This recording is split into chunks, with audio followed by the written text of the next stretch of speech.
Curious Curators, and welcome back to this week's episode of Curious Curators. And this episode is called Magnetic Fields of Dreams. What we have in this case here is a gradiometer. Now, most people probably don't know that here at the Sanford Museum, we do contract surveys using this device. A gradiometer is really just a fancy tool that can help you see magnetic fields around you.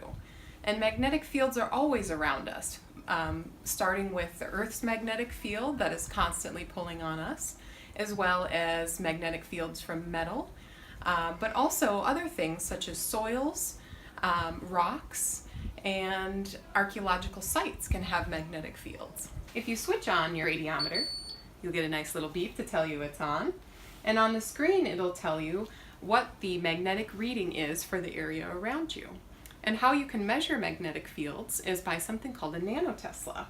And so right now, because we're indoors with a lot of metal around us in the building with different metal structures holding it together, it's a very high magnetic reading.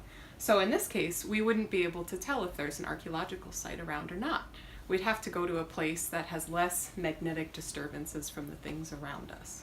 After you do a gradiometer survey, these are the kinds of images that you will get back onto your computer and that you can analyze to understand the archaeological site.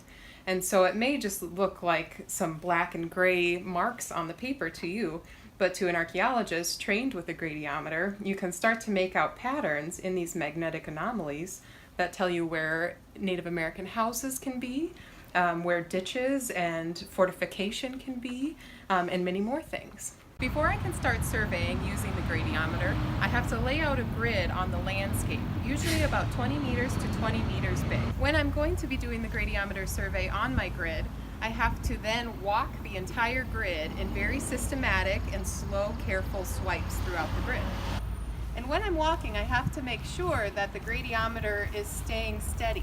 If I tilt the gradiometer, it gives me a different reading on my nanoteslas. So I have to make sure that it's always perfectly upright when I walk, and I can't be swinging it, otherwise I won't get the right result. So here you can see, even though we're outside, we still have a high nanotesla reading, but if I tilt it, it changes. So that's why it's very important to keep it always upright and stable. Another interesting thing to note when you're doing a gradiometer survey is you can't wear metal as the surveyor. So right now I'm not totally demagnetized because my glasses have metal in them, my bow tie has metal in them, and probably even my shoes and the zipper on my pants. So before I do a gradiometer survey, I can only wear sweatpants and rubber boots or other objects that don't have metal on them. Why magnetic fields are important in archaeology is because different soils have different magnetic signatures. And so when you're surveying an archaeological site, things like fire pits and trash pits and storage pits will show up as magnetic anomalies. The upper horizons of the soil, like where you see the grass and all the little critters running around, that is where it is more magnetic. And below those horizons in the soil, it's less magnetic. So if I go and I dig a hole, and then I fill it back in, it's going to have a different magnetic signature than the rest of the soil around it. But if you want to learn more about gradiometers and magnetic fields, all you have to do is stop into the Sanford Museum and come and see me. Thanks for tuning in on this episode of Curious Curators, and this is our Magnetic Fields of Dreams.